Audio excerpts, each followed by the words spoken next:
What's up, everybody? This is the preview of Season 8 of Game of Thrones. I'm your host, Viva LeBurns, and this is the co-host, Lono Bristol. Say what's up. Bristol, what's good, everybody? Yes, we're going to definitely let you know Season 8's coming. Game of Thrones is over, about to be, and the best show, the best characters, the best fans, we're going to break it all down for y'all. Right now. When you play the Game of Thrones, you win or you die. There is no middle ground. So let's start off with a Season 7 recap.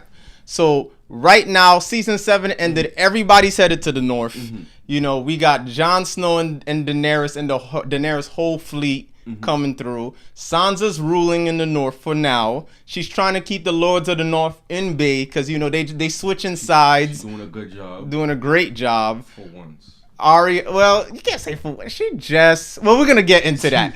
Arya killed her way back into Winterfell. You know, she's getting back into the family dynamic, even though she's cold-hearted and jaded. She's a young killer. Yeah, from all her post-traumatic stress that she's seen.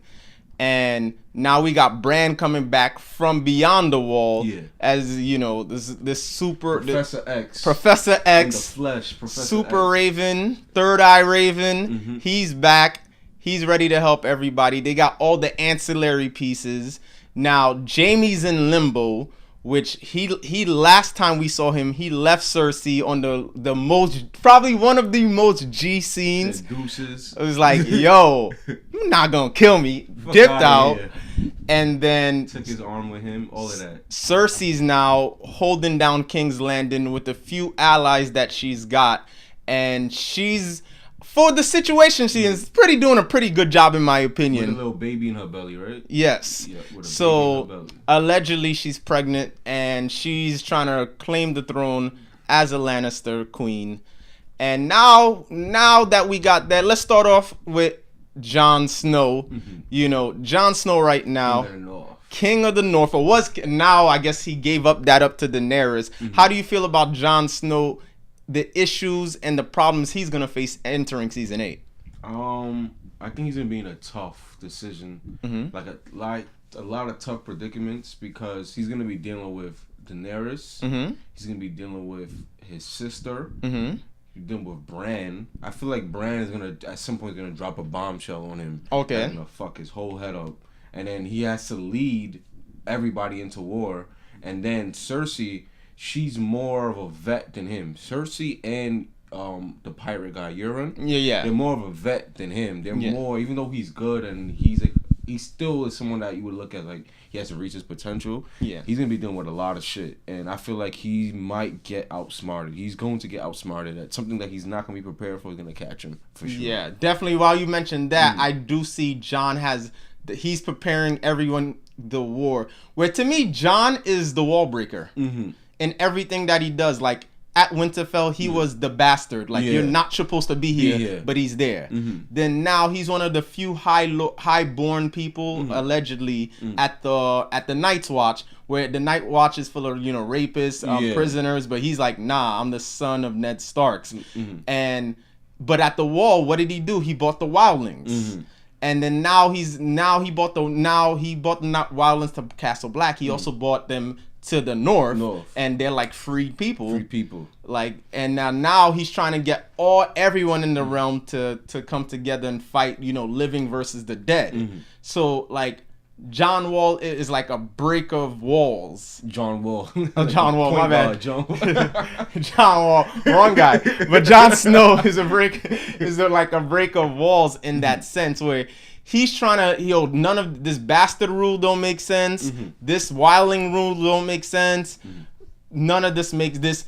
The King's Landing, the South versus the North doesn't make sense. He's a social justice warrior of Game of Thrones. That's what he is. So now that we got Jon, let's transition right to his sister Sansa, who, you know, survived. Like, we got to give her props for surviving. Facts. She went through a lot. Because she was not, I don't think she was properly educated on how grimy the world was.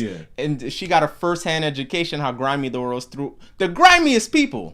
Cersei had her. Littlefinger had her. Ramsay had her.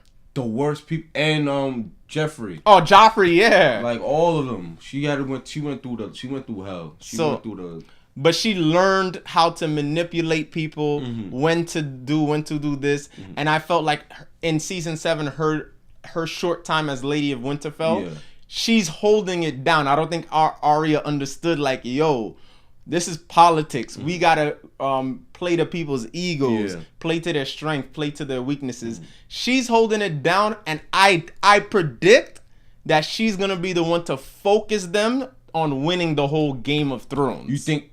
You know what? That is true, because I could. That would be dope of the writer to make it seem like Sansa is gonna end up being opposed to Cersei. Yeah. Because if they're gearing towards that, would make sense. Whereas, Yeah. and you would see a situation where she might have to play a chess game with Cersei. Because someone's going to have to do it. And like I said, I feel like Jon Snow is going to be so preoccupied with the walkers. Yeah. And then he won't be able to pay attention to that. Yeah. And I forgot. This is a dope thing you're saying. Sansa might be the one to come in and help him when it comes to like the chess game going on. Because Jon Snow is very focused on just the walkers and humanity. He's not really thinking that somebody would still be playing this game, knowing these things are coming, which is what's going on right now. So now let's go to the other Stark family, Arya.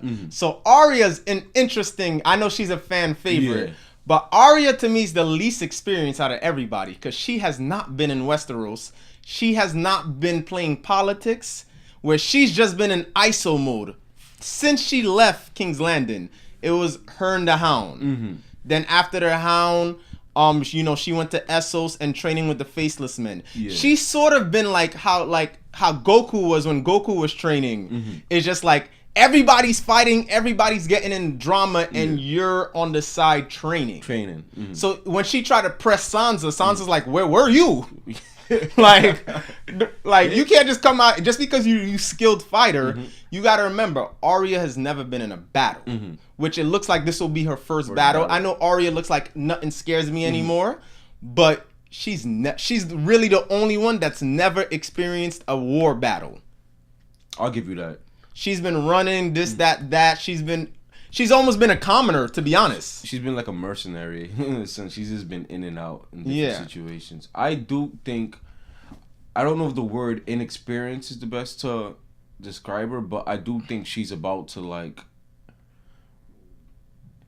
I feel like a lot of her the situation she's been with, they're gonna help her with the fight. I think she'll be good with the fighting, but in terms, like you said, how Sansa had to put her into game with like the politics going on, like we gotta feed egos and certain things like that. She's just now gonna be getting into that. Out of everyone, I do think she will be the most understanding of the weird powers that Bran has and everything. Because she had to deal with, like, besides Bran, she's been with some freaky shit. She was blind and all that crazy shit. The many-faced god, I think, is going to somehow come back into this season. So he's going to play some type of role. That would be dope. That would be really dope. Play some type of role in this thing. Because they just never closed that chapter, and I feel like they're going to close that chapter somehow. Well, hopefully the show does, but if not, we're going to definitely get the audiobooks whenever those series come out. But I feel when Arya and Jon reunite, I think she's going to be cocky, like, yo, let's kill these White Walkers. Jon is like, yo, I died already. like you changing faces? Cool. Bran is shape-shifting? I died. Like, you guys is not... And what Arya's a good fighter from what the show's saying, but just because you're a good single fighter doesn't mean you're good with a team or with an army. Whereas like we saw it in season 1, Jaime's one of the best one-on-one fighter. Robb Stark wasn't, but he outsmarted. What might happen with Arya? She might not even be thrown into battle. She might have to end up protecting. I feel like she's going to be put in a situation she's going to have to end up protecting someone. Oh, like bodyguards. Yeah, something's probably going to happen. She's going to have to end up protecting someone. And she's probably going to want to go and fight. Yeah. But she's going to be told, like, hey, you need to be here. Okay. That's probably what her role is going to be. Well, let's jump in. Since let's break and jump into the Battle of Winterfell, since they already announced that episode 3 is going to be the battle called the Battle for Winterfell. And, from the promos that we saw, everyone's going to be fighting each other, this, that. So it's going to be an interesting dynamic. We got a lot of good fighters, but we have a lot of good characters that can't fight. So they're most likely going to be hiding. If Winterfell is the battle for it all, if you're saying from what the show and the promos saying, it look like the Night King's going to be like, we coming to Winterfell. So even though we don't see the Night King in the trailer, it's just like, if Winterfell is under attack, yeah, we got all the fighters in one spot and all the armies on the spot. But at the end of the day, we have people like Sansa can't fight. We have, I don't think Daenerys can fight, but she definitely could lead command and fly on the dragon. You know, Varys, Tyrion, these are people that just can't fight. So it's just like, but they're valuable. Bran cannot fight, but very valuable, and that's people that we need to protect. That's why I really feel like that can be Arya's job. Okay. Where's what's her name? Whom? The girl, the tall girl. Oh, Brienne. She's gonna be in the battle. Yeah, she be in the battle. She can't stand and so play. It has to be Arya. It's gonna be Arya. Arya's gonna have to be the one. Someone's gonna have. It's gonna be their job to watch those people, those important people. Because Bran's gonna be doing something. He won't be fighting, but he's gonna be doing where he's gonna be like doing his mind tricks or something. Yeah. He's gonna. Somebody got to protect his body. Someone has to protect him. Someone has to protect Sansa and all of them. Like. It's gonna be. It might be Arya and someone else. But we might also have to see the crypts of Winterfell might have magic in it, just like the cave. Okay. So that's another thing that we'll see in the upcoming season. But now let's go to Daenerys, because Daenerys is in an interesting situation. She's finally about to achieve her goals since she was young. Like, I deserve to be the queen of Westeros, this, that. But just like Meereen, she's not understanding. She's good at conquering, but I think Meereen showed she's bad at ruling. I think that was the premise, at least from the show's perspective. Like, winning the war is almost like the U.S. Winning the war, okay. Leading a civilization, I don't think she understands that, because she's like, this is how it is, can't break a bend. And she's sort of like Stannis in the way where, if you played ball, Stannis could have won this if he played ball. Right, exactly. But it's like, yo, this guy doesn't want to play ball. We're not gonna, even though you're the rightful king, which is, that no one said he's not the rightful king, but it's like, we just don't fuck with you. We don't fuck with you. So it's just like, Daenerys, people fuck with her, but now it's just like, as Tyrion keeps telling, like, this is Westeros. Like, they're not gonna, like, okay, you could win the war and stuff, but it's just like, these houses not gonna really care about you. So Daenerys is in an instance where she's coming in 2 dragons, full army, Unsullied, Dothraki, experienced people in Westeros and Essos. And it's just like, but she's slowly getting chipped away. And now she focused on, instead of focusing on Cersei, she sort of got convinced to focus on the Night King. Now, will she end this? Let's say after this battle, will she have the strength of either army or whatever to even have a military fight with Cersei and the Lannister army? Well, let's say in the instance that she's still alive and everything. They're going to be depleted. By far. Cersei's going to have that advantage. It's all a point of when is Cersei going to jump in. She's going to jump in at the point where she has the advantage. So she's going to have the advantage. What happens after that, I don't know. But personally, me thinking, I don't think Daenerys is going to survive that. I think she's dying. I think something's going to happen with her and Jon Snow. I think she will give birth. And if you pay attention, anytime someone has given birth to a Targaryen baby, the mother always dies. Mostly dies. So I do think this story is gonna go. The writers always seem to be making these foreshadowing things. You know, the Mad King, now the Mad Queen, maybe with Jaime leaving. So I don't think she's gonna last. I think that in hindsight, she should have went and focused on Cersei and should have maybe given Jon Snow some of her hope. And said, I'll come back to you at the right time. But I think she's making the decision for humanity, not the selfish decision, which is what her goal was. The humanity decision is the decision she made now, which is to go help Jon Snow. The selfish decision, which could be the smart decision depending on how you look at it, would have been to go, make sure you get Cersei out of the way, then you put all your focus on the Nightwalkers. But now you have 2 enemies. Cersei's not going to be weak, and you got the White Walkers, which you've never dealt with. So. Well, on that note, we're going to switch to the Lannister side. Let's start with the Hand of the Queen, Tyrion. The way there's a lot of foreshadowing the last 2 seasons, where, in my opinion, it seems like the writers are setting up. At least I don't know if it's a viewer's deception or a story deception, where Tyrion is gonna betray Daenerys. The way, let's talk about something while we had both Daenerys and Tyrion on the topic.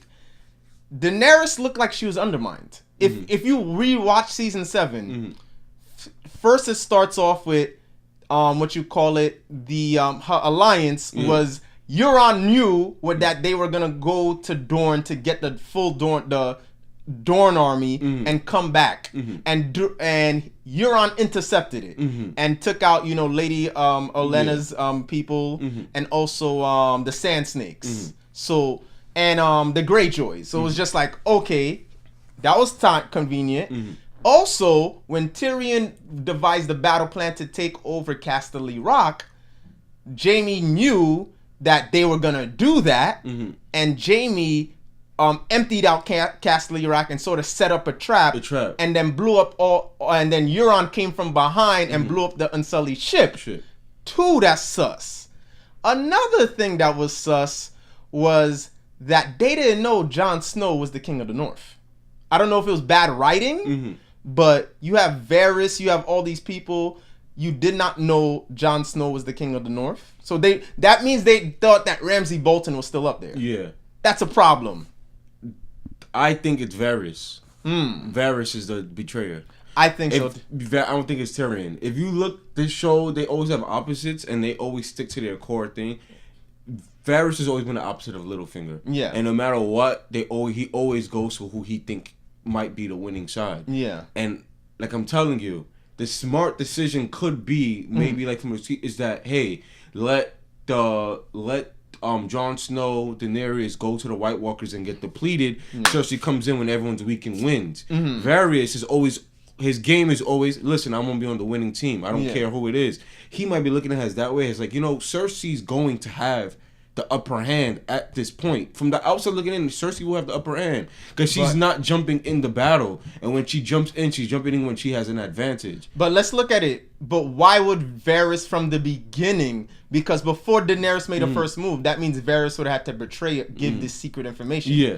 For Euron, when Daenerys first landed Dragonstone when they had that whole council meeting, the battle strategy. But for Euron to come, for Tyrion to plan the Unsullied attack, and that get messed up. And another big thing was when Tyrion and forgot the old guy's name, Jon Snow's Hand of the King, lovable old guy, forgot his name, but what you call it, when he smuggled him on the shore, Sir Davos Seaver. Yeah.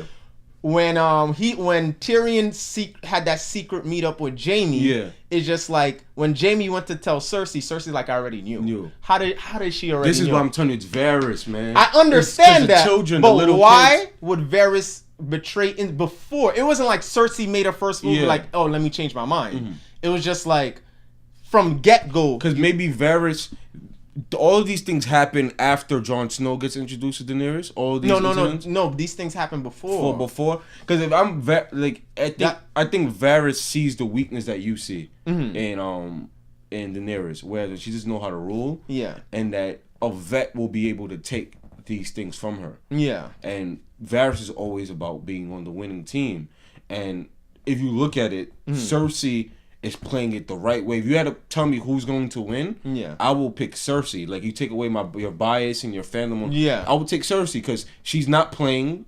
Her army's gonna be like 100%. Yeah. She's not gonna be beaten up. She's jumping in only when everyone else is already tired. She's coming in with an advantage. Well, let's just right into Cersei that you mentioned her. I think she was doing it. Season 7, excellent job. Yeah, she's playing it. That's what Varys sees, man. But I think Varys sees that in her. Where she negotiated the Iron Bank, paid off the debt, and then took another loan, which was amazing.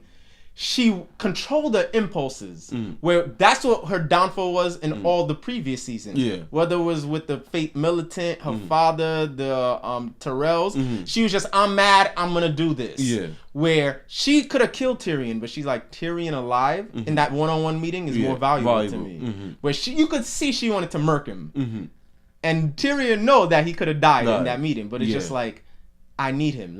Let me call him back. Like, I seen it, like, they're trying to set her up as the Mad Queen. I don't see she did anything different than Stannis or Ramsay.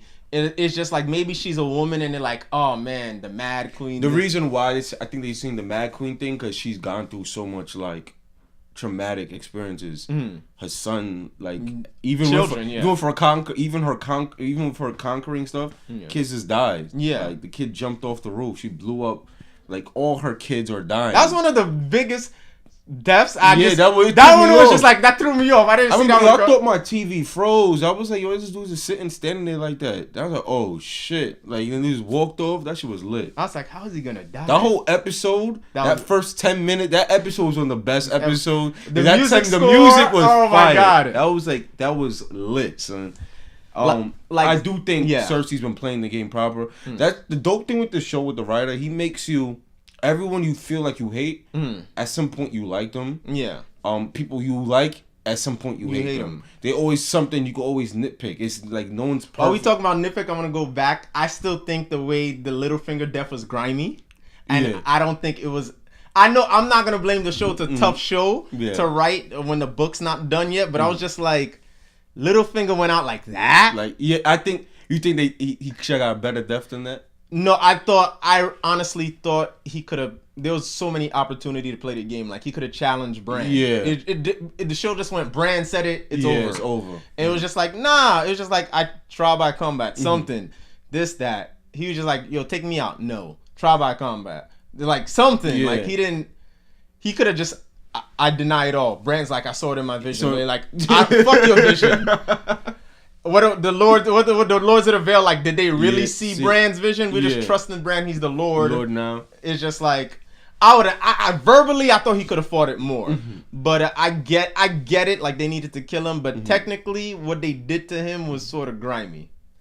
And if they're playing by the Stark rules, or the Stark rules, true. But yeah. Now let's go to the last major character, Jaime. The biggest character arc, starting from the Kingslayer, arrogant brat. You know, pushing the kid off the roof, Bran. Yeah, doing everything off. You know, his affection for Cersei, and now when he was introduced to Brienne, and he's questioning his like. It bothers him that he's the Kingslayer because in his mind he's sort of noble or he has his own code actually because he could have killed Ned Stark season 1 but he was like someone intervened where it's just like Jaime losing his sword hand like now he's just like that was his one identity. I am the best fighter one-on-one. Maybe there's some other people could take me on but one-on-one with the sword no you can't beat me and when he lost it he had to really think about himself as a man. So now Jaime it looks like he's headed to the north, solo dolo, to everyone that wants him dead. Yeah. And the thing about Jaime, even though the show did a great job of us liking him, that still does not right all the wrongs he did. Which is he's going to die. He's going to die. Most likely he's going to die. I don't think the North is going to kill him. No. I don't think, I definitely think he's going to plead his case and speak on all his crimes. And I think a scene with him and Daenerys, it's going to be lit. Whew, they don't let me down. Don't let me down on that because, you know, Jaime is sort of like the reason why Daenerys' life is bad. Like killing her father. True. And what Tywin did is just like that ended the war. Like they still had hope. And it's just like Jaime doing that is like, why should I trust you? Why should I trust Tyrion? Like, now Jaime pushed Bran out the window. Jaime's sort of the reason Robb Stark went into war and died. Yeah, because of the Lannisters. And Jaime's gonna have to answer for his father's crimes and his sister's crime, where he's not gonna be absolved from everything. The phrase "everything is war" is like House Lannister. So it's just like he's gonna be in a room of he's responsible for the deaths of so many people's sons in their face and daughters. Yeah. And also it's like Bran's there like, yo, I'll push you out the window. Yeah, Daenerys, I know I tried to spear you last week, but are we Gucci? It's just like everyone there. And then now what's going to be a great scene, most of the people there are going to want to kill him. Who's going to stand up to his defense? And protect... Tyrion's going to try, but now Tyrion's in a conflict of interest. Yeah, Tyrion's... Yeah. He can't even really say much, Tyrion. Because they might be like, oh, sit the fuck down. The only three people that can save him is Jon, which I see Jon just staying in the middle for a minute, especially if Jaime comes with no army. Brienne. That's what I think it is. I think it's gonna be Brienne. That's the person. That's And who I think is gonna be. I think Brienne's gonna say something, but Brienne doesn't have political power. Yeah. Is gonna be Sansa. You think Sansa is? Has to They save do Jaime. have some sort of relationship because you got to remember, Brienne only could save Sansa because Jaime empowered her, and Exactly. Jaime kept a promise to think. I don't know if Brienne ever told Told her. Sansa, but if you're looking at it, where Brienne has the Lannister sword and the Lannister armor, just different color, it's just like, yeah, you got to know Brienne. Just like Blackfish look at her like, Jaime's not your friend. He's like, no. Then why you got his sword? Why you got it the army style? It's just like I think Sansa might recognize that, and it's like at the end of the day, this guy did let you help put it out there to you to save both of the girls. Well, we'll see. Maybe it might be both of them. Maybe Brienne's gonna have. Brienne's gonna have to start She it. has to start it and convince Sansa. Tyrion, I feel, is gonna be compelled to say You something. mean about that? Tyrion might be get thrown to the side because they may be like your word, like. Or is gonna keep denting his relationship with Daenerys because I see them setting that up. Yeah. I think maybe I don't know if I Because should- Yeah. It's not even before you start. Yeah. So you see the scene. Yeah. When he shakes his head after. Yeah, they were in the room. Yeah. What do you think that's about? Okay, I think it's about two things. I think it's either about, we still don't know what the conversation between Tyrion and Cersei was. Yeah. It was off screen. It was like, you're pregnant? Yes. Off screen. Resolution. I think Tyrion made a promise lie to Cersei. I think Tyrion's like, yo, Daenerys can't produce a child. You say you have a child. We're gonna beat you anyway. When we beat you, we'll keep you alive until you give birth, and then after you give birth, we'll kill you. And I promise, in the name, because Tyrion did not want to break down the Lannister house, even though he doesn't like Cersei. He had a bad relationship with his father. He loved his family. The thing about it, those two members didn't fuck with him. Where Tyrion's gonna say is, since Daenerys can't have children, I'm gonna raise the last Lannister child. Me and Daenerys will raise the last Lannister child the way we want to raise it, but that child will be a Lannister. So it's gonna be what our father always wanted. That's what I think. I feel like he may not even be related to. I feel like he may be related to Daenerys. Mad King? I feel like he might be related to Daenerys. I feel like the way the father has a hatred towards him, they left it as just, dwarf. But this show has never made anything that looks something so simple like that ever be the real answer for it. I feel like there's something beyond it. I feel like the father knows that's not his son. That's a possibility. That's what the books hint at. Also, I feel if we look at Tywin's background, Tywin and had a bad relationship with his father because his father was a joke. And it's just like, he looks at Tyrion's birth and whatnot as a joke. And also, Tyrion's birth caused the death of the only woman that he loved. And so, it's just like, Tywin could just be using Tyrion as a scapegoat of his problems. And it's like, I don't want this guy to be like my father. And plus, the birth is killed the woman I loved. I think that has to do with it. And then I felt that scene when Tyrion killed him. It was I think it would be a cop out if Tyrion wasn't his actual birth son. It would have been like, no, Tywin has this sense of perfection, and Tyrion actually out of all his 3 children is the most like him. That's the big thing. That's the thing. Jaime just wants to fight. Cersei wants to rule, but she just power. Cersei really just wants the power. That's really what it is. It's not like she wants to rule. Like Tywin, when you pay attention to Tywin wants peace in the realm. But it's like, if you break up my peace, I'm gonna kill you. But he wants peace. Tyrion, at his short time as Hand of the King, was doing a lot of great strategical moves in and out the kingdom, sending Marcella to Dawn, because they needed an ally badly with both the Baratheon brothers and Robb Stark. They was like, yo, we needed an ally. But then that's why Cersei hates him, because she died. That's where the girl died, right? Yeah. So. All right, now let's go with our X factors in the show. We just did the main characters. Let's go with some of the auxiliary characters. Let's start off with Euron. King of the Iron Islands. They gave him the best makeover from season 6 to season 7. Yeah. His outfits and everything, because the first season 6, you don't even recognize really who he is, and in season 7, he's like a badass. Okay. Yeah, I feel like he has all the power on Cersei. Yeah. I won't be surprised if he kills Cersei. Mm-hmm. Because let's look at it now. Jaime's gone. Mm-hmm. I don't know who's leading the Lannister army. They'll probably find a no-name actor. He had all the money to give to the Golden Company, the mercenary company. He has the ships.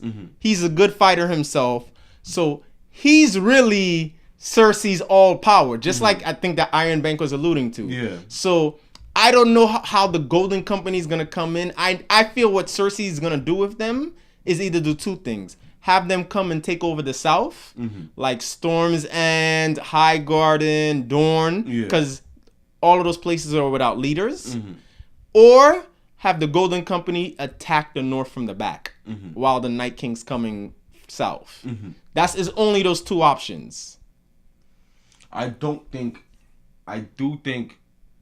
Cersei realizes the power of the Night King, not the Night King, of the Walkers, because she did kind of jump when they brought the thing. She did kind of jump, so I don't think she's gonna for her to do that would be her underestimating the power of them.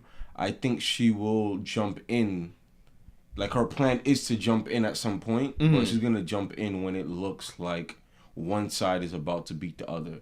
But I think it would be in her best interest for the Winterfell, for the up north, to be winning. Yeah. Looking like they're about to win, then she jumps in. If she's going to jump in at any point, it's going to be a point where it looks like they're about to actually win the battle. Yeah. All right, now it's go time. Or let them win the battle. And go time. When it looks like they're about to win it, and they're like finally boom, now it's go time. It's sort of like what Tywin did 20 years ago in the sack at King's Landing. Like, wait it out.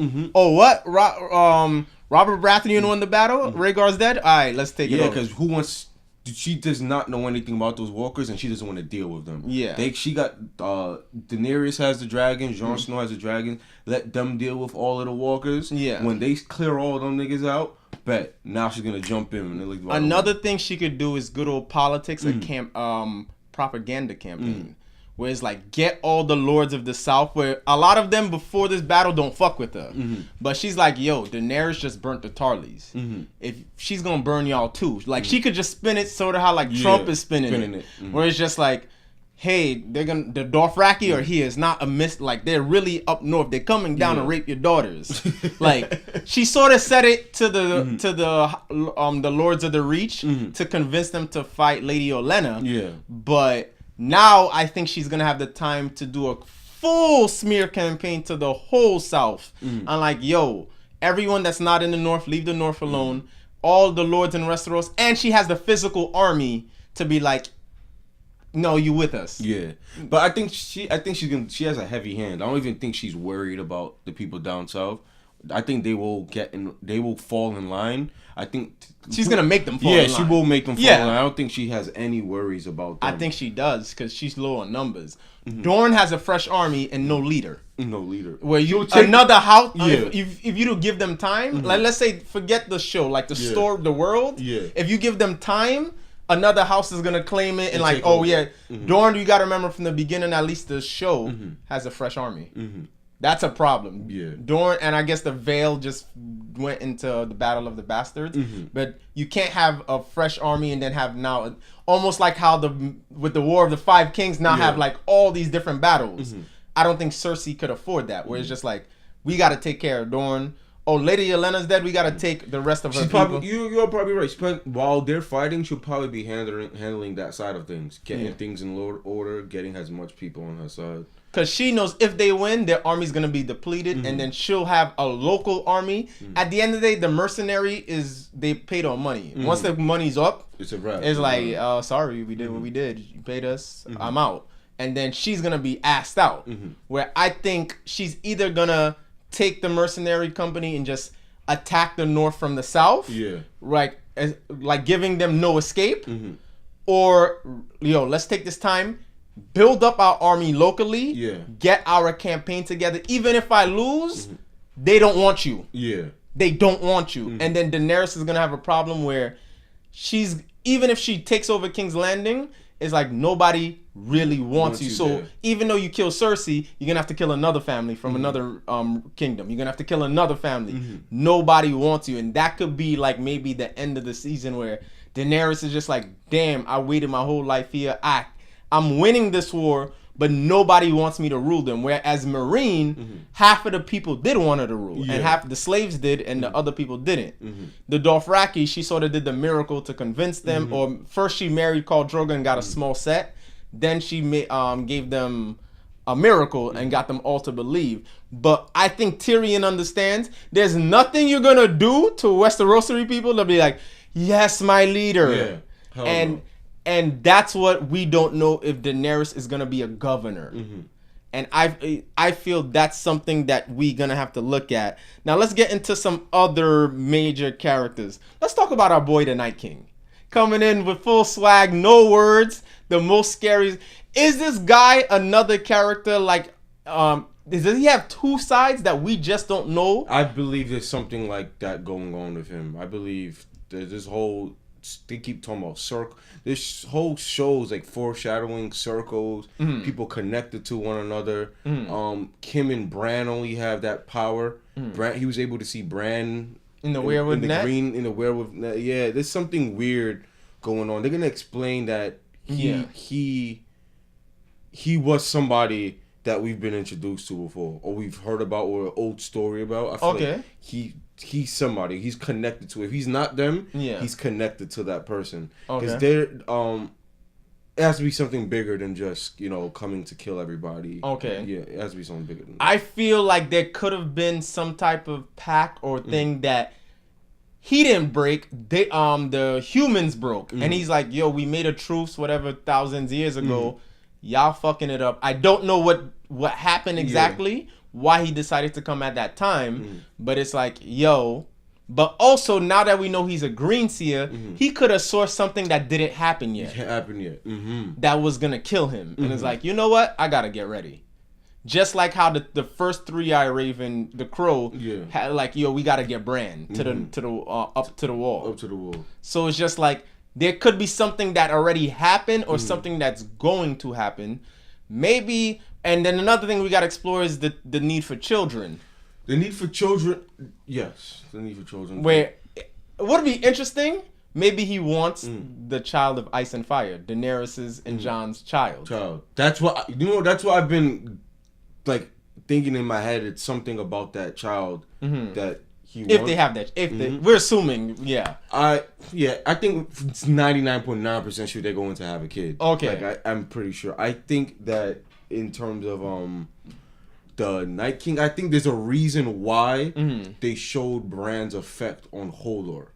And the connection of that and how it connected to something we've been seeing in the present time. There's a reason they showed his ability to go there. I think one thing was to show that anything he does, it's already what's supposed to happen. So he's really not changing anything. But I think in terms of the story, there's a reason why they're going to show why he was able to do that. And it's something with the Night King is going to connect to that, where someone went into the past. Okay. There's a reason for showing that. It's more than the showing why Hodor says Hodor. There's something about him being able to go to the past and how it affected the future. That they're going to explain with him. I'm going to get into theoretical physics like Lost. Technically, if Bran is moving through time or whatever, even though we're watching the story in a linear time, did Bran already do this? Yes. And it's just like, yo, he's going back now, and they're trying to, the real life Bran, and this time we're trying to have him remember what he already did. And then the Night King is like, I could stop this time, or is like, is Bran the real enemy because he could go back? So like, this is like, so when this you, is the, and this, when you put physics is crazy. That's why I think. My theory is that Bran and the Night King are somehow connected. I don't know if Bran is the Night King, but like I said, the writer, you hate people, and you end up liking them. You like people, you end up hating them. People you think are doing all the right things, they end up doing something bad. People doing the bad things, end up doing something good. Bran has not had one moment yet where you felt, well, he did have one moment when he went into the world when he wasn't supposed to, when the guy told him not to, and then that caused that sped up the event where the Night King found their location. But he hasn't really had one event where you be like, wow, why the fuck did you do that shit yet? I think they're going to show something where he caused this while trying to fix everything. He caused it. Because that Hodor thing proves the rule. There's different rules. Like, you know, when TV shows do the back and future thing, you have to make a rule. You have to figure out when he goes into the past, is that person actually changing the future, or is that actually part of the timeline? Him going in the past in the first place. Yes, that's a tough one. And the Hodor thing proves that him going in the past proves that everything he does was already supposed to happen. He's going with the timeline. That's a possibility, or it already happened, but it might change the way it happened. Where it's just Hodor somehow, maybe it could have not been Bran, it could have been an aneurysm. Yeah. Like, that was going to happen to Hodor. Regardless, but how it happens to Hodor might change. True. That's a possible, in terms of, if we're talking physics or theoretical physics or TV show physics. Yeah, it's just like, that's a tough one where, or Bran already did this. I think it's already Bran. I think that was like one of the main points to show that. So it's like, yo, whatever you do, you already did it. Like, even though you think you're changing stuff, you already did it. But Bran feels he's fixing things and he's gonna fix them, but he's going to cause an issue. Yeah, I think he's going to cause an issue somehow. So now, before we get into the let's bring into Sam. Sam is very important. He's like the select button. He's like the Pokemon Center. Yeah. He's coming in, Pokédex. Like, he's just coming in, stealing books, finding the right books to steal. He sort of the shows, okay, we forgot to explain something. Sam and Bran is like, we forgot to explain something. Let's throw him in there. I know, okay, now we got the big secret that we as viewers know, that Jon is Aegon Targaryen. And you know nothing, Jon Snow, since that's what that really was alluding to. First, do you think they will get the chance to tell Jon? Wait, going back to you know nothing, Jon Snow. You think the girl knew the whole time about Jon Snow? That's when the wildling said that to him, right? Yeah, the wildling said to him, but it was just like, because Jon used to walk before he died. He used to move around like he knew everything. This is the way the world. Tyrion is like, no. Everyone that was like, no. Where he was fighting the wildlings, and she's like, we have the same ancestor blood. Then she's like, why are we fighting? Because you're Norfolk. And it was just Jon really couldn't answer. Yeah. So it's like Jon starts off the beginning of the series like, this is the right way to do stuff. And the more different people he meet, it questions his beliefs and the way the world is. So it's just like now that Jon's a leader of the Night Watch and now the leader of the North, he's doing a lot of unconventional things. He's like, yo, I used to thought I knew everything, but this is not the like. Just because it wasn't done before, like him going to see Daenerys, logically is not a good logical decision. Yeah. But it made sense in terms of he needed the dragon glass. But if that was the early Jon Snow, would have been like, nah. Hell no. Like, she gonna kill me. We just gonna fight it out and figure it out. We're gonna duke it out. Where when Jon Snow died in the thing, he died, he was just like, yo, even though we don't like the wildlings, we need the numbers. They're not trying to die from the White Walkers. We're not trying to die from the White Walkers. I know it's almost sort of like gang stuff. It's just like, yo, if there's a bigger enemy, can we come to a peace for a set time being and figure that out later? Where some people's like, nah, whatever this, but it's like, if we don't help these people, they will die and then we will die. So it's just like, Jon is looking at it just for a survival standpoint. Where is Sam right now? Sam right now is with Bran. He's with Bran. And so I think what the show's gonna do with both of them, Bran could go back in time and see things, but Bran could go back in every single time and every single physical location. Sam is gonna help him narrow down dates and places. Oh, that's probably what's gonna happen. Yeah. So with the books, Sam is gonna be like, yo, look at this place at this year at this time, and then Bran is gonna have someone to help guide him to be like, all right, because Bran is just going through the weirwood, not searching for things, but shooting from the hip, man. But when he told him like, no, I saw they had the ceremony at this place, this thing, then Bran's like, let me see, and it's like, oh shit. I think that's what's gonna Sam and Bran are gonna help each other out. One's gonna use the magic, one's gonna use the books, and I think it'll help the writers clean up any story plot. Do you think the story of how the first Walker, or you know when they is that guy the Night King? I don't know if it's the Night King, but if that's the full story of everything. I don't think it's the full. Yeah, me too. I think the Children of the Forest is giving us a part of the story. Part of the story, yeah. And we do not know if Bran is the hero. Bran is the hero of the whole show. Or one of the heroes at least, because I feel like the way the writing is, I think it's set up to look as Jon Snow as the hero, but I'm not sure if he is. I think Jon Snow might be a physical hero, but I think Bran is the hero of the whole. From the beginning, from episode 1 to now, I think the story's about Bran. Jon, of course, is our favorite character, very powerful. He has a story too, but I think the Night King could have murked him a lot of times, but he knows him and Jon are gonna fight a fair one. I feel like the fair one's coming. Him and Jon are gonna have the fair one. It's either the fair fight or a fair convo. Yeah. But you think the Night King talks? According to the show, they have a language, but it's just to humans it sounds like wind and ice. Okay. But they can communicate through sound. But I don't think they used it on the show. Yeah. But they did create from the director said they did create a language just like the Dothraki language or the Valyrian. They created a language for them. But I feel like we got part of the story from the Children of the Forest. Not the whole thing. We don't know the whole thing, and Bran is trying to figure out, but all the OGs are dead. And the Night King, I think, is gonna give another piece of story to Jon. I think he might fight Jon or whatever. I don't know if Jon wants, the way the show's going, I don't know if Jon wants to kill him. Because Jon knows if he kills them, all of Craster's sons that have been turned to White Walkers are gonna die. Because the whole from the whole ice episode when they went up north to get the white or whatever, that was a really weird plot, but it was just like, hey, okay, if you kill one White Walker, all the whites are dead. That he had turned. But we don't know what happened. The Craster sons that are infants that are we know will be adult White Walkers one day. We don't know what they are. They like toddler White Walkers. So I think Jon Snow knows that all of Craster's sons that are infants, the Night King has. But it's just like he might not want to kill them, and then they all revert back to human form and just die in the cold. If we're looking at the story of Jon Snow, I'm just throwing that out there. Yeah. That could be something that Jon is thinking, like, I want to defeat this guy, but I might not want to kill him. You know, now that you say that thing about Jon Snow, I feel like the Night King might turn someone against if there's going to be some sort of weird interaction where there's a story being told to the Night King, he's going to change someone's opinion about killing them. I think it's Jon. The only person that is the true negotiator of the show is not Jon Snow.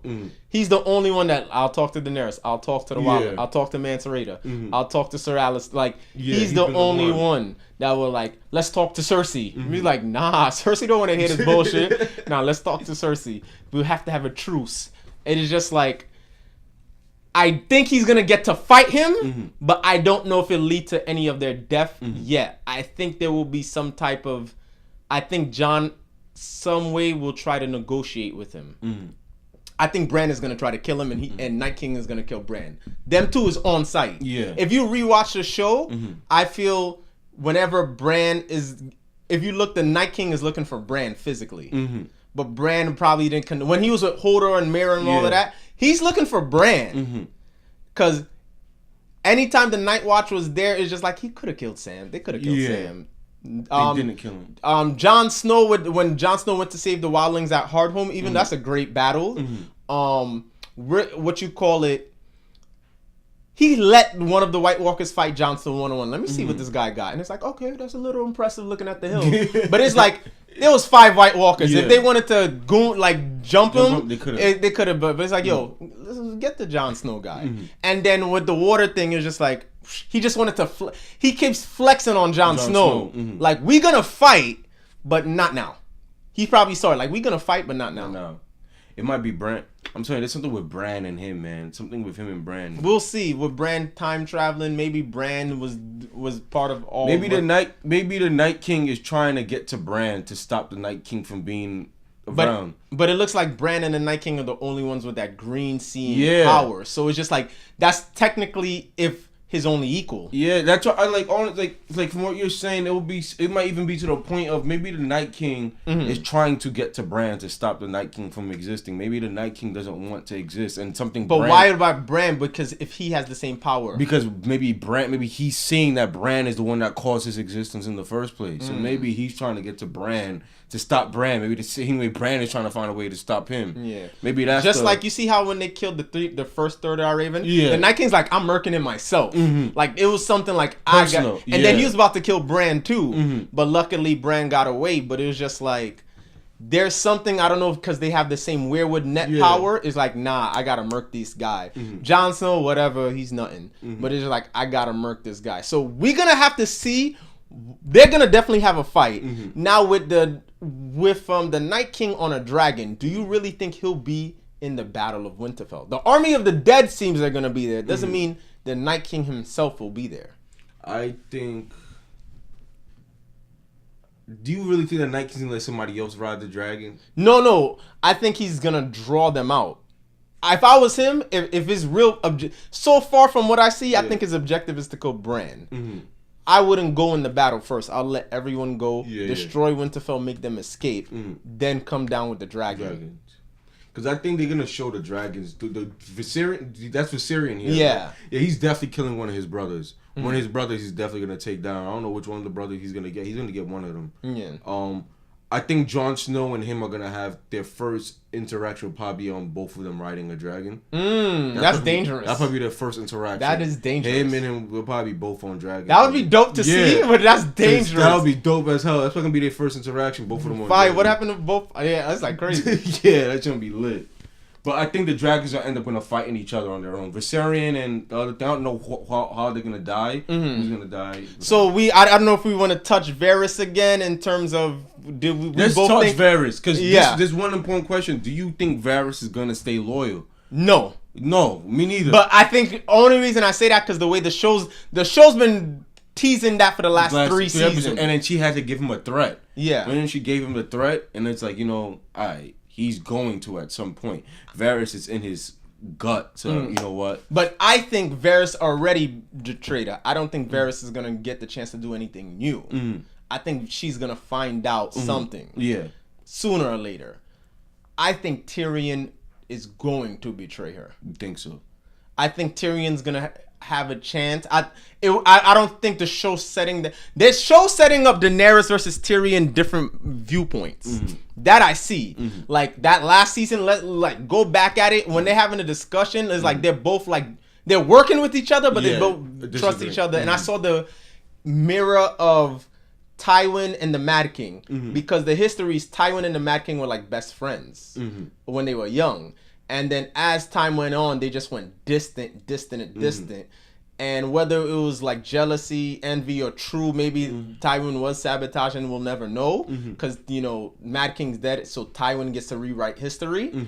It's just like Daenerys and Tyrion started ideally like this. And it's like, from Meereen to now, it's like, they both want the same thing, but they both have different ways of obtaining it. How to get it. And then will Tyrion be the new Lord of Casterly Rock? I think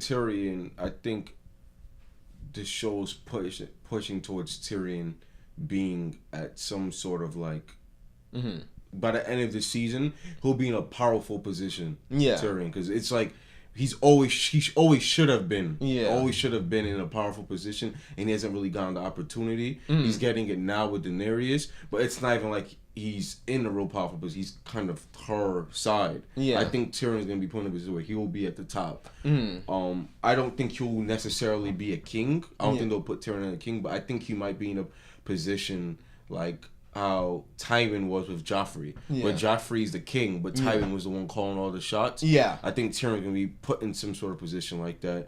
The kid with the hammer is an X factor too. We didn't speak about him. Gendry. I think you're helping with the tools. There's something about him because he's the rightful heir, right? He's the only heir. He's not the rightful heir, but he's the only heir. He's the only heir, so he's the one that for Stormend. He's the one. Yeah, he's the one. The last Baratheon of Stormend. Yeah, so he's supposed to be. But whoever the king and queen has to like make him an official because he's a bastard.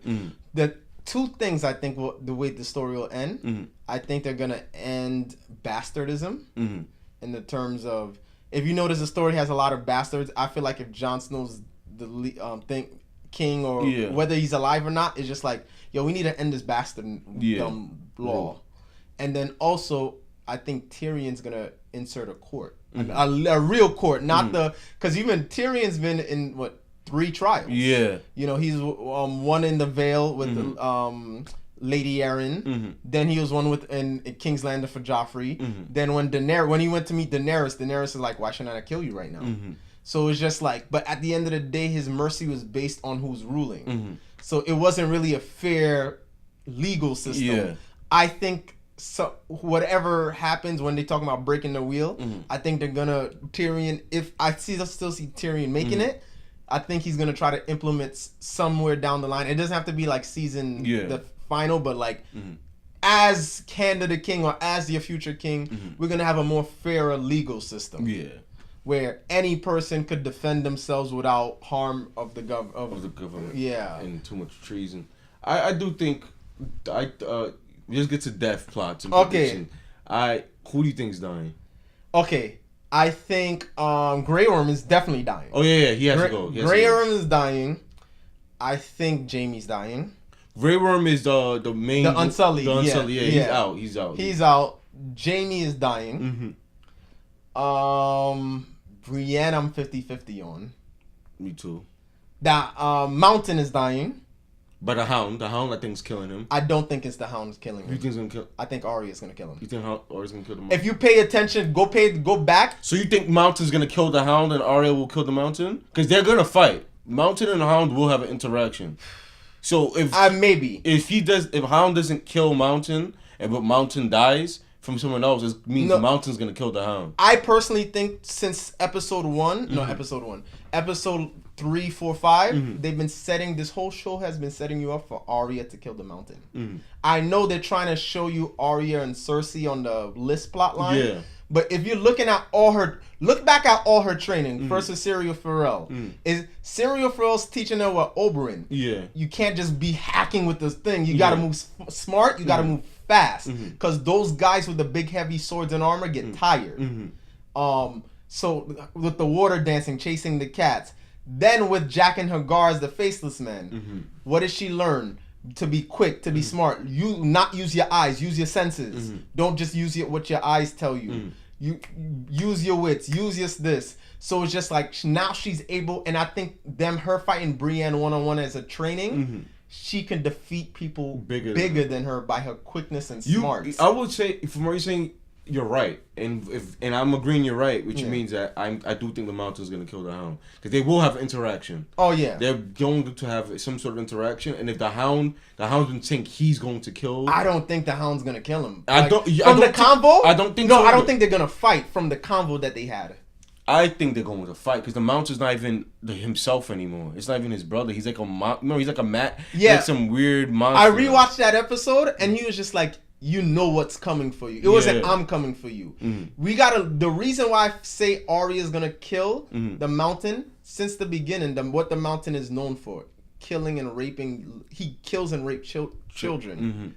You know, he kills children, rape women. Just like at that favorite episode when they killed when Cersei blew up the set. Yeah, the lady, the nun is like, yo, Mountain, do your shit. Where since the beginning of the show, Oberyn wanted to kill him for that. Ned Starks didn't respect him. No one respected the Mountain. He was just Tywin's guy, and he's a hard guy to kill.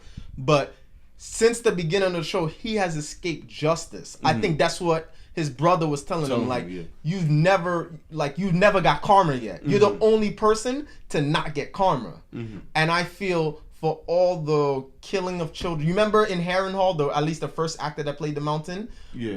Before Tywin got there, all they did was just killing people random. All the prisoners, like, we're going to find people to kill. That's what the Mountain wants to do, just kill people for no reason. So then I feel like and he's killing people that can't fight. Like, he wouldn't just do that to Ned. Yeah. It'd be like, he knows he's going to move more strategic. But it's like, oh, this person, random innocent person, we're killing them. So he kills the small folks and rape women. And since he's been with Tywin, people just let him cook. Oberyn was gonna make him pay, but they both sort of canceled each other out until Qyburn, another X Factor we didn't get to talk about. Qyburn brought the Mountain back to life as the zombie guard. But I feel from poetic foreshadowing, the person that's a woman and a child will kill him. That is right. I give you it. I think you're right. Yeah. But I think the Hound is he's gonna die. Yeah. I think Mountain's going to kill the Hound, and I think that makes it even better because remember Arya wanted to kill the Hound. Yeah. She let him live. Yeah. And she didn't kill him, and the Hound was the one that Hound was on her list at one point. Yeah. Right? Now she's gonna have to avenge his death. I think that I do think that you're right about that. I think she's going to kill personally him. Would like to see poetically. Yeah, I would like to see that. I think that's gonna happen, but I do think that he's going to kill the Hound then. Because the Mountain to me is the best fighter, or at least the strongest one-on-one fighter, in the show. And it's like I think they're showing Arya's been training like crazy. I'm like. It's just her and Podrick has been training like crazy. I'm like, y'all better pay this off. Podrick better be killing White Walkers this season or kill the Mountain. Yeah. At first, I thought Podrick was gonna kill the Mountain because I'm like, yo, they've been training this guy for like this has to pay off. I don't want to see 4 seasons of you training and you not murk anybody important. Podrick was the one with the little apprentice, right? Yeah, the squire. He's with Brienne. It's like now technically he might be a general. Like who knows how this war is gonna go. Yo, I give that. Other predictions. Yeah, who you think's gonna die? I said Jaime. Did I miss any character? I think Jon Snow's dying. I think Daenerys is dying. I think Cersei's dying. I think Jaime's dying. I think the pirate guy is dying. I think he's gonna live. I think Theon Greyjoy's sister is gonna be alive. I don't think she's going to die. I think Theon Greyjoy will die finally doing something brave for the sister. I think he'll finally die doing something brave that involves the sister. He's somehow gonna help the sister, but he will die. But I feel like everyone's gonna die. I feel like the people that will be left will be Tyrion. What's the guy that was with Stannis? Sir Davos Seaworth. Sir Davos Seaworth. He's alive forever. I think he's gonna be alive. He's going to be alive. He's alive. Like he's like, I'm not a good fighter, but I know how to stay alive. I think he won't. I don't think he'll die. I think the black girl, the Unsullied. Yeah. I think she'll be alive. Okay. I feel like her and Tyrion are somehow gonna be together. Her and Tyrion, because I feel like their personalities match. Her and Tyrion are somehow gonna have some type. Watch out for her. I feel like they've been throwing little. I don't know if it's to misguide the audience, but like, hey, watch out for her and Daenerys. Like, even though she's Daenerys' best friend, watch out for her. We know very little about her. Like, and she speaks all the languages. Yeah, watch out for her. That is true because they always sent like, why do you speak all these languages? Where are you from? Does that like? Yeah, just watch. I don't know if it was just the directing was trying to mislead us, like. Because I feel like it's a mystery game. Someone's going to betray Daenerys the way they did last season.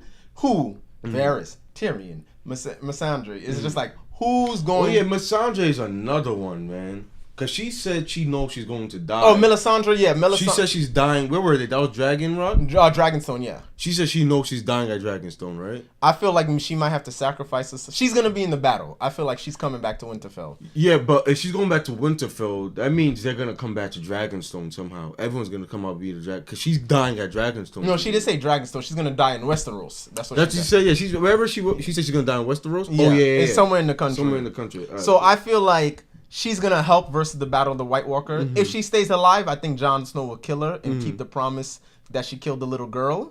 Shireen Baratheon is like, Jon Snow did say, if you come back to the north, I'm going to kill you. So either Jon Snow is going to accept the help and kill her, or Jon Snow's just going to kill her on sight. That's a process. Or she'll die in the battle, where she might be able to help break the magical spell of the White Walkers. She might be the opposite of what do you call? Why you said his name? The one that brought back the mountain. Qyburn. Yeah, she might be his opposition because there's always a counterpart. Yeah, you know how Varys' counterpart was Littlefinger. She might be his counterpart. Well, we'll see. She might have some magic spell to remove the white zombie control, because that could be something like, yo, we could break the White Walkers' control on some of the dead. Whatever. I feel like whatever tools they could get, but I'm really excited. So we got. I feel either Jon or Daenerys will die. I don't think both will die. I think both is getting KO'd. I think Daenerys is dying first. I think Daenerys physically can't defend herself, so without a dragon, she me is like can't throw hands. But I don't think this show, even though they do crazy things, I don't think they'll allow us to see her die in battle. I think she'll die in a way more accepting for the viewers. Like something like, all right, this is how she should die. Because it would be weak to show this strong lady just die in battle. I don't think they want to see her die in battle. Okay. They want to see her die in a way like, she can't get pregnant. She gets pregnant. She gets birth. She dies. Something like that. Then, I say watch out for Tyrion on that one. Also, Jon Snow, there's a chance that Jon Snow might sacrifice himself, but not his life. What if he's like, yo, I don't know. We still don't know what the White Walkers and the Children of the Forest, what the promise is. What if Jon Snow becomes the next Night King? Where it's like, he sacrifices his life. But that goes back to what I was saying. That's what, when you said that weird thing, it put something where I'm trying to realize. I think what? It might be that we're trying to say, where the Night King is trying to get to Bran to stop himself. And the Night King might be someone that was like on that side already. But what I that sounds cool, but it seemed like he was trying to kill Bran at the cave. Yeah, but so it's like it didn't look like he wanted to chat it up. But if he kills Bran at the cave, that's perfect, because killing Bran would stop him from existing. Because Bran wouldn't have the chance to go back in time yet. Damn. So that would be him breaking the timeline. He would have been broken. He kills Bran there. Yeah. It doesn't exist. Okay. If you ever in most movies too, like whenever the undying spirit, like the ghost and things, they don't want to be there. They want to just die. Yeah. Like the Night King may just want to die. They don't want to exist. He might be immortal, but it doesn't mean he's invincible. He's invincible. Maybe he doesn't want to be there. Maybe it's like they don't. If you look at it, in most movies, most shows, that dying spirit that's in our world that should have been dead, they don't want to be here. They just want peace. They want to die. Yeah. So maybe Night King is going after the same exact thing. His goal and what he sees through the light. Because he sees something. If he can do the same power as Bran, there's something he sees. Yeah. So there's a purpose for him making this march up here. There's something he's trying to prevent. You see how Bran can't really control his future visions? It's just like... for right now, we don't know by the time of season 8 he knows how to. I could go through the future easy. Well, we know Bran could go to the past easy, but the future we know Bran is not really too good in it. Do we think the Night King can control future visions, or it's jumbled in his mind too?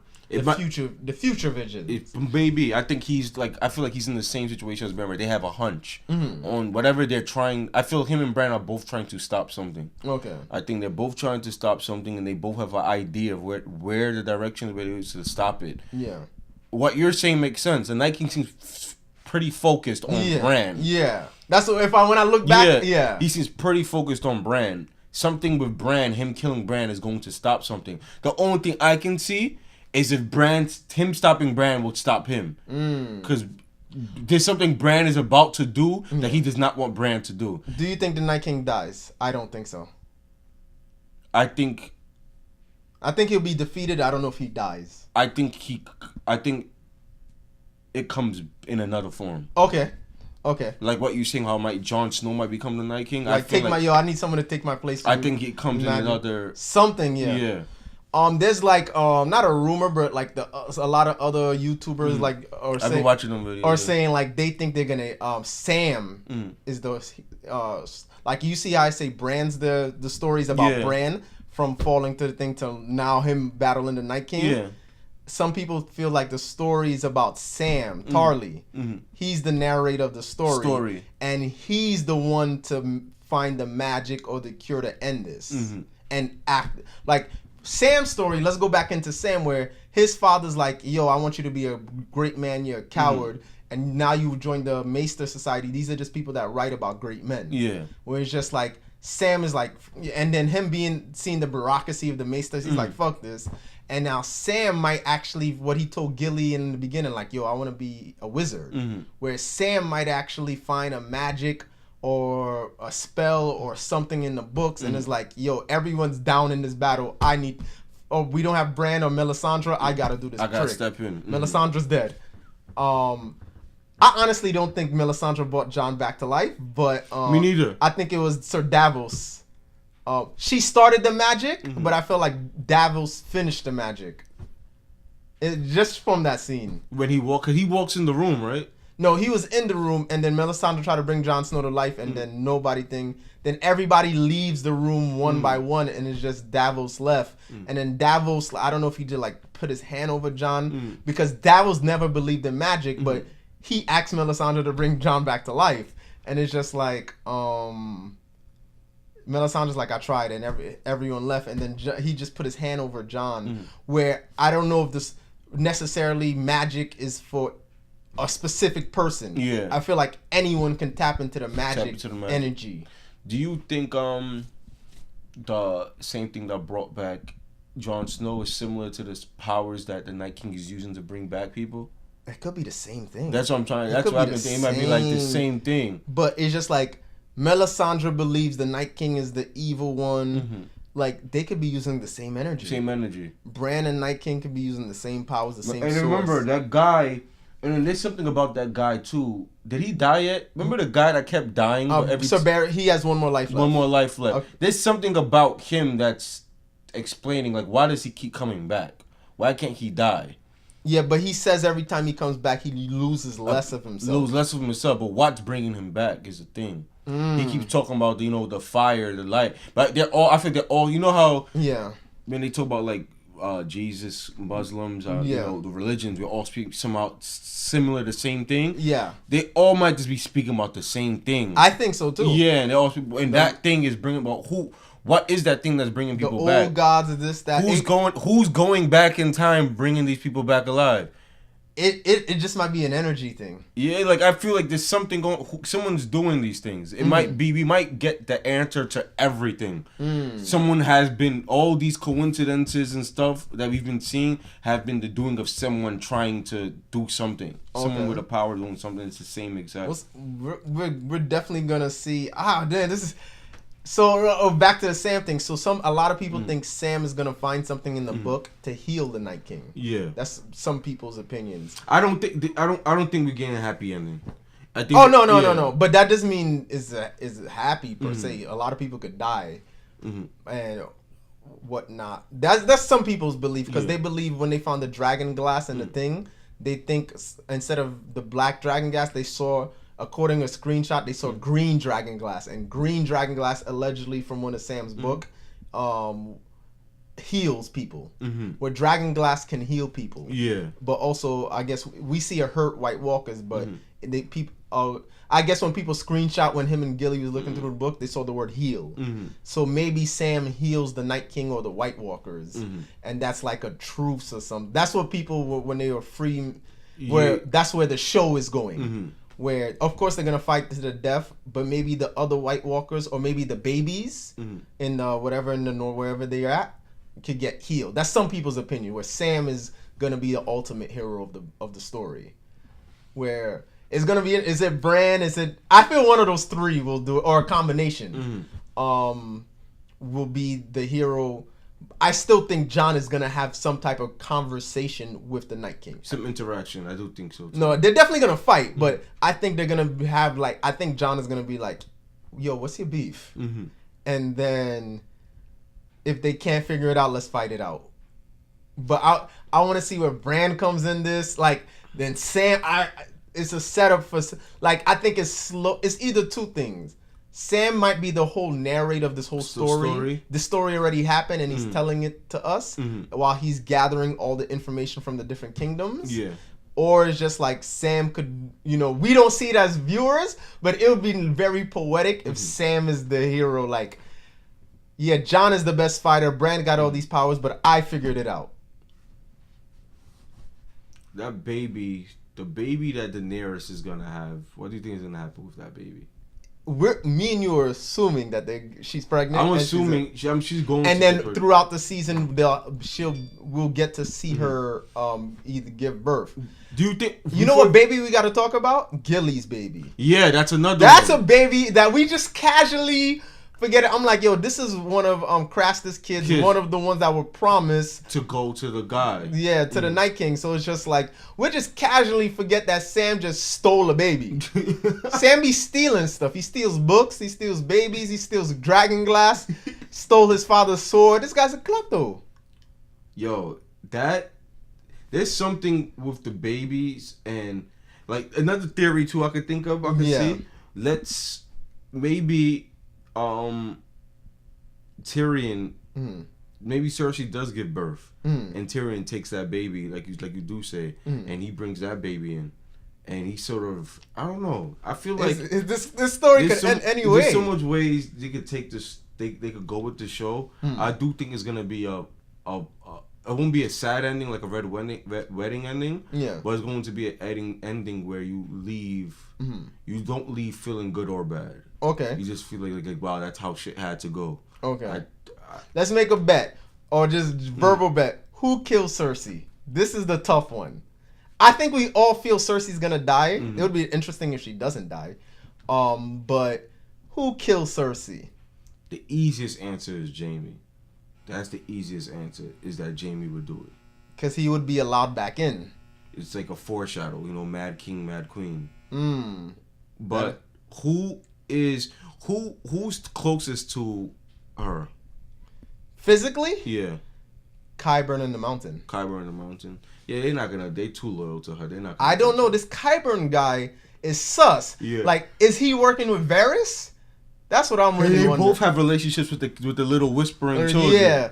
Or have they been working together the whole time? Like, has he been Varys' bird since the beginning, since Robb Stark? When Qyburn was with Robb Stark in the beginning of the show.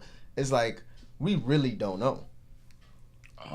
I would have to put my money on Jaime. The only reason I'm not like if I used to just look at pure logic and not like use any hints, I'm gonna put my money on Jaime being the one that have to kill her. Okay. Because it will put Jaime in a tough predicament. Where Jaime has to like pick over humanity or his sister and his lover. That's gonna be a tough one. But this show never does the easy decision. Now, that's the easy. Let's say they Battle of Winterfell, they win, they beat the Night King or defeat him or stop him, whatever. But half of their army's depleted. Daenerys thing's depleted. They're gonna have to do if that's the case, which I think me and you are sort of leaning that way. They're gonna have to do a Mission Impossible thing with their best fighters or thing and go to Red. Because they're like, yo, we can't rebuild an army. And that's when she's gonna jump in. That's when she's gonna. I don't even think they're gonna she's not even gonna let them come to her. She's gonna come to them. You know. You think Cersei's gonna be first? Oh, Cersei's gonna come over there while they're down. She's gonna wait for them to be down, and while they're down, that's when she's going to attack. But I think the battle, they're gonna have something. Maybe they're gonna have one dragon left or something like that. Maybe Viserion comes back, but they're gonna have something that's gonna like just deplete it. I think Sansa's, while this battle's going on or prepare, I think Sansa's gonna prepare for Cersei too. Yeah, that's I told you that's Jon Snow's blind spot, and I think Sansa's gonna be the one to watch it for him. Yeah, it's gonna be Cersei. All right, that one. And that'll be an interesting like collision. Yeah, Sansa the little one. Remember, Cersei's like, yo, I could teach you about that. So I do think that will be a battle. It will be the battle of her strategic game against Sansa's strategic game. The rookie against the vet. Now, do you think Sansa will be... I think Sansa's going to plan for Cersei, but you think Sansa's going to say anything to Jon? Because he's just going to be... Him and Daenerys might be this there where Sansa going to plot. I think Sansa's going to plot on her own.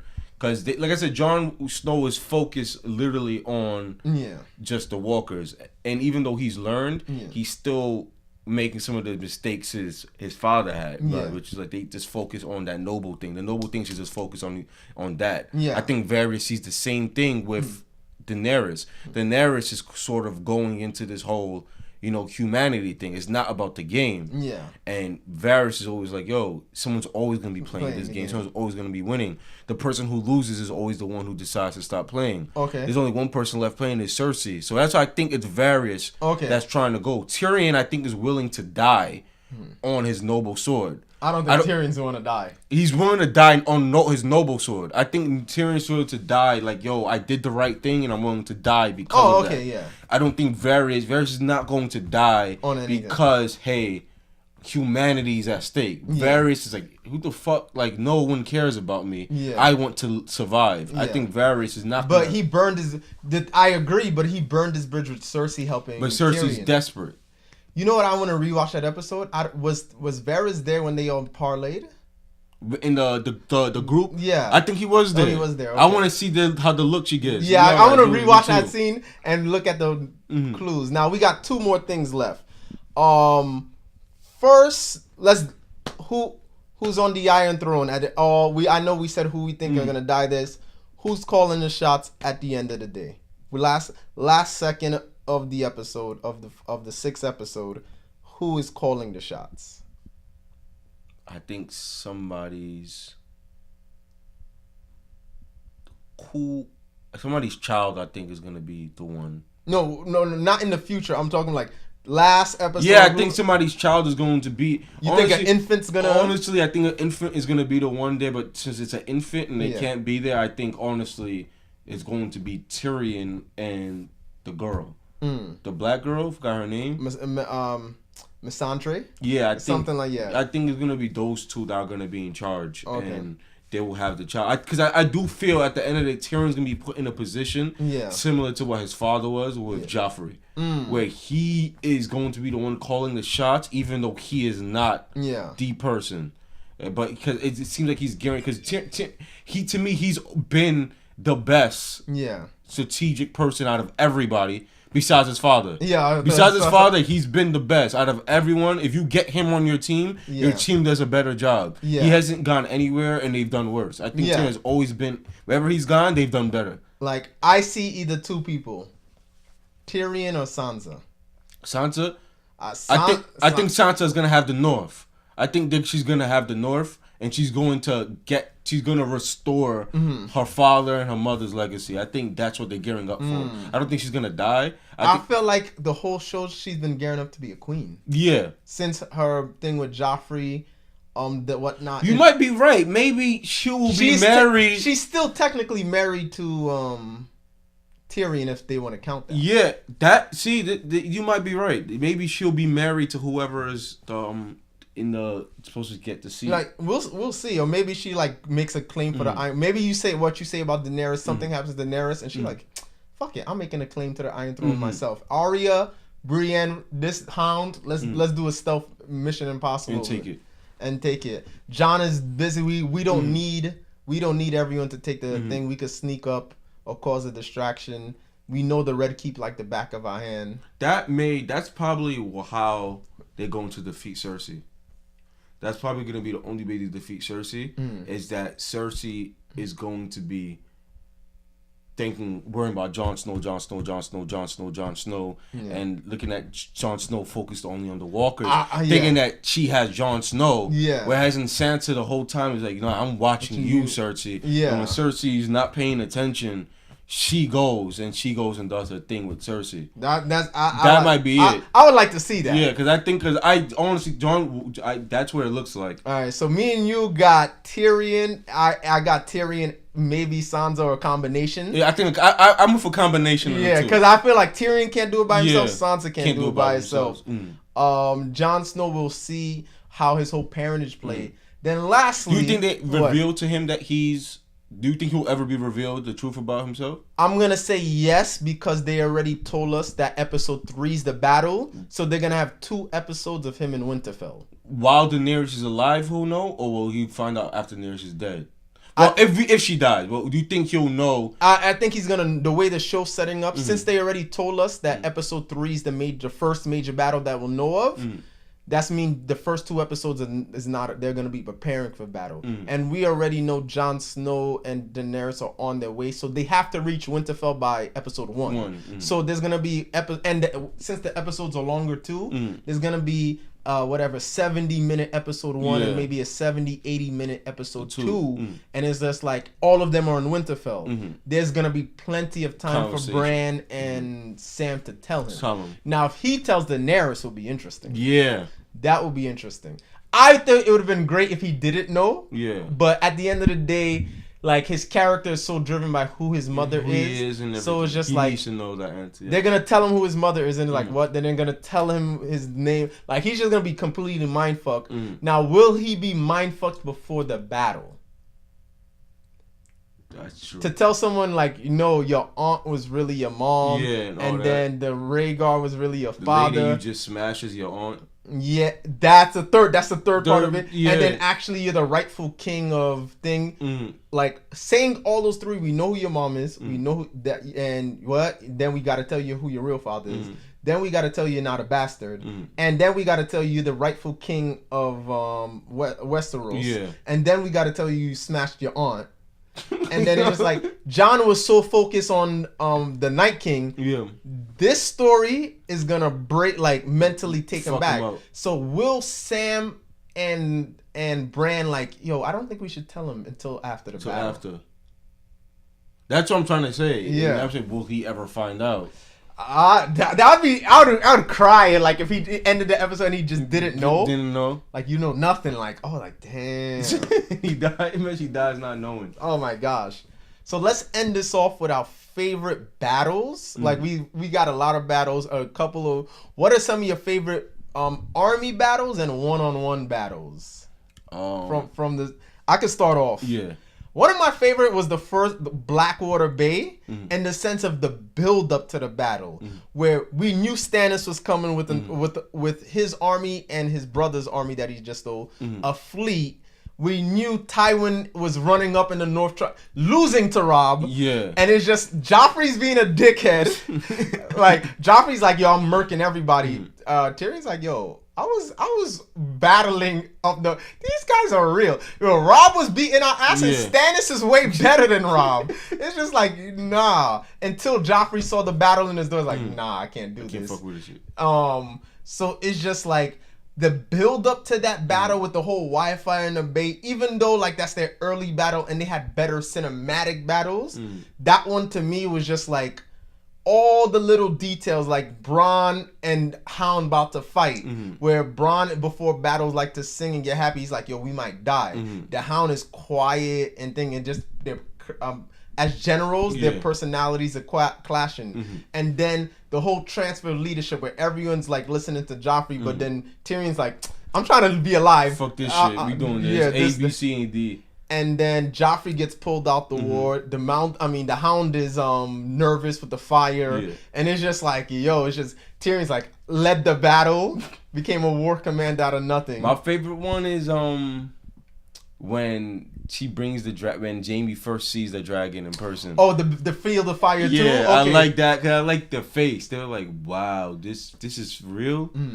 That to me was like the best one. That was a good one. That was the whole time you watching the seasons, you're like, wow, these niggas really don't know this bitch is coming with 3 dragons to come and murk them all. And it's like, they're making weapons and shit, and Jaime's like, yo, dragon. And then when he hears it, he's like, yo, what is that noise? I've never heard that noise before. And he actually sees the shit. Yeah. That to me is the most, to me, that was my favorite battle, was that part. Another one of my favorite battles is the battle for Castle Black. The first time the wildlings and Mance Rayder attacked, when they sent a small force. Yeah. And Jon was telling Sir Alistair like, yo, they're coming. But everyone didn't fuck with Jon because he spent this whole season with the wildlings. And then now they came over, and now Sam, where they had to go up the elevator shaft, like kill the guys climbing the wall, go back down and kill the small army that man sent like a couple hundred people just to test them out. And it's just like what you call it, his girlfriend dies, like mad people, some of his friends die, but it's just like, and then Sir Alistair got hurt, and Jon was like, I need to lead. Or Jon could have just been like a fighter, where he was killing people, but he's like, nah, I need to lead. Yo, do this, Sam, that, do this, save Gilly. And it's just like, they won that battle, even though they weren't gonna win that war. Just for them to be undermanned and win that battle, especially versus the giants too, because that giant was trying to break the gate, and if the giant broke the gate, it's a wrap. Anyone could just walk in from under the wall. Under the wall. His girlfriend, his wildling girlfriend, it was the kid who stabbed him that killed the wildling. Yeah, right? And the kid that set him up to kill him. Yo, this show, like I said, I like the show because they give you these ironic things. So it seems like the writer is gonna go towards that. This I do feel Bran. Said Bran, something about Bran is going to he's going to be the cause of what he's trying to set up. Definitely. But yeah, let's definitely end this. Definitely thank y'all for tuning in, listening. Viva La Burns, Lionel Bristol, Game of Thrones. Yes, we got y'all. We're gonna break it down for y'all in the timeline. Enjoy and have a good time. We're definitely gonna talk about episode 1. Oh yeah. When drops, we will talk about that for sure. Let people know where they can follow you. Everything at Lono Bristol, LONOBRISTOL. All platforms, the same thing. And I'm at Viva La Burns, VIVALABURNS, and we gonna be talking shit on the timeline every week. Definitely, yele. Nobody spoil it. Yeah, no spoilers out here.